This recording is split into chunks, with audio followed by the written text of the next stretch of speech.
Coming up on Mountain News this morning, folks in Harlan County won't have to worry about long wait times on Facebook anymore as officials sign a new contract for high-speed internet. And yesterday, students across America came together to celebrate praying at the pole. Dedicated to Eastern and Southern Kentucky, this is WYMT Mountain News This Morning. Good morning. I'm Madison Carmouche. We're inching up to that 6 o'clock mark this Thursday morning. Today is September 26th, and we are once again, we are once again tracking some severe weather. So I'm going to send it over to meteorologist Tim Drawbridge for a look at your first alert weather day forecast. Hold on, I'm the only one that's got the frog in the throat because of the ragweed this time of the year, Madison. Grab a drink of water. I'll do the same here in a few minutes. Yes, it's a first alert day here on WYMT for all of Eastern and Southern Kentucky today, tonight, tomorrow, into the weekend. For the wind, let's talk about that aspect real quick right now. We haven't really addressed it during the course of the last hour. The breeze does pick up as we head through today. We all deal with the wind tomorrow, but it hits a threshold across our counties out to the east and southeast. Harlan, Letcher, Bell counties out toward the 81 corridor. Wind gusts could potentially be as high as 60 miles per hour your way.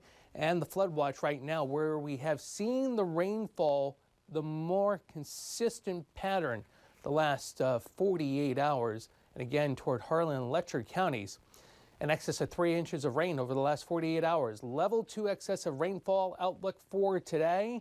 That's for all of us, except for those of you watching up toward Ashland, where it's only a level 1 tomorrow, but we're basically splitting hairs.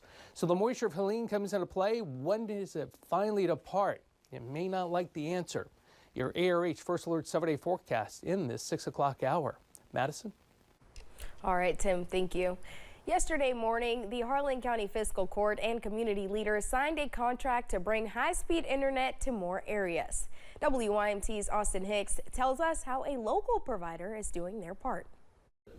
On Wednesday, the Harlan County Fiscal Court, led by Judge Executive Dan Mosley, with the help of the Center for Rural Development, signed a contract with Harlan County Television to bring high-speed internet to the Clover Fork area of Harlan. Judge Executive Dan Mosley said the deal will bring folks into the 21st century. It really brings those people into the 21st century. I mean, when you can provide high-speed internet to people in today's world that we need to be able to learn remotely at times, we need to be able to work remotely, it just gives people an advancement in their quality of life. The partnership will serve 394 households alongside 116 businesses in the area. Mosley says the deal is sweeter due to the partnership being with a local provider in Harlan Community Television instead of an outside company. The deal also brings more jobs to the Harlan area through the company. We're able to provide jobs for local Harlan Countyans. We're able to, everybody that works over there lives in this town. My house is just a half mile around the corner, and my kids grew up here, and it just means more opportunities for things like that. To make this deal possible, Harlan Community Television invested $956,000 of their own money and another $956,000 investment from the Appalachian Regional Commission and Harlan Fiscal Court. To be able to work with different organizations for the betterment of the folks in the Harlan area was important to organizers. So important to have those local partnerships and folks that, when service is out, you can call somebody, a lot of times it's your neighbor, somebody your kids go to school with them, and so it's so good to have somebody that is a local partner in this. The Harlan Fiscal Court is expecting to sign another contract to bring broadband to another area of underserved folks in the coming weeks. In Harlan, Austin Hicks, WYMT Mountain News. The Center for Rural Development used a speed test initiative to identify the areas in need of improved service. Yesterday, the Kaywood Ledford Boys and Girls Club hosted a ribbon cutting ceremony for its new gymnasium. The Boys and Girls Clubs of Appalachia officially opened its new Edward G. Hill Gymnasium in Harlan Wednesday evening, and hundreds came out to show their support. Officials say the gym was a project 20 years in the making, and it will serve the children of Harlan County for many years to come. That's what we try to do from day one. That's our goal, is to give kids a level playing field in Harlan County and just make sure that the kids who may have to do without can do just as well and can succeed just as much as those from affluent backgrounds.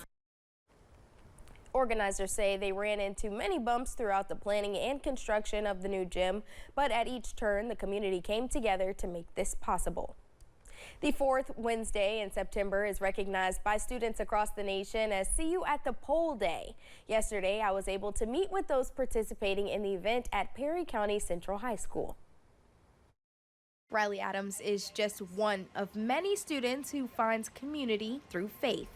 You have that same common ground and you're able to just grow together. So you're able to share your burdens and know that someone is praying for you and know that someone cares about it instead of just hoping that they do. Adams says the prayer club at Perry County Central High School goes beyond See You at the Pole. But since they have this community, it makes them feel more comfortable to, hey, I have people who are standing on my side. I have people who are ready to back me up, and I have people who are ready to do this with me. Prayer Club teacher sponsor Brandy Gearing says the prayer club started when a student asked her to sponsor See You at the Pole several years ago. And I know I was reading some about it yesterday, and it started with just a student that wanted this to happen, and then it's just grown. So God has just definitely blessed that and continued it throughout the United States. Gearing adds she is glad the school allows students to make a choice about praying together. And it also allows students to come together that normally you wouldn't see together, and then it allows them to realize that they do have a common bond. So it gives them friends that they normally wouldn't have actually had. Adams says she is grateful the prayer club creates a safe space for her and her peers. I think it's a really good thing that we're able to do this, and I think that it helps people feel more comfortable about their faith. Perry Central was not the only school in the area to have an event. Many schools advertised the gatherings on social media. 141 female veterans from Eastern Tennessee are now in Washington, D.C. to see the monuments built in their honor. Honor Air Knoxville provides veterans with an all-expenses-paid trip to the nation's capital as a thank you for their service. This particular honor flight is operating a little bit differently. The University of Tennessee is partnering with Honor Air Knoxville by sending UT nursing students to escort the veterans. Today, the Power Up the Pantry food drive is set to begin soon, and WYMT is teaming up with Kentucky Power once again. There will be multiple locations where you can drop off non-expired and non-perishable food. You can go to Broadway Square in Ashland from 11 a.m. to 2 p.m. and the Ashland Canonsbury Walmart from 8 a.m. to 5 p.m. There will also be a tent set up at the Hazard Walmart and the Pikeville Walmart. You can go there between 8 this morning and 5 this evening.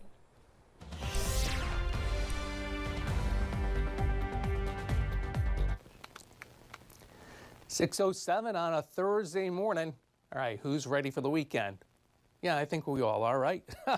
Get them framed so you can see my hand. Who's ready for the inundation or rainfall?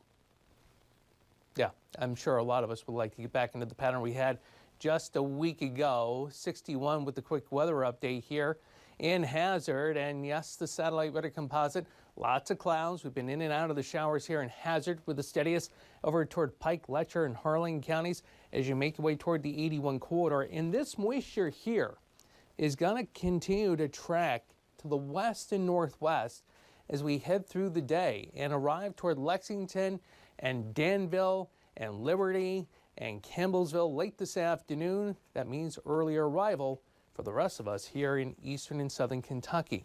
So again, we're 61, winds are light. That's another thing we need to talk about because the breezes does pick up as we head through the day today.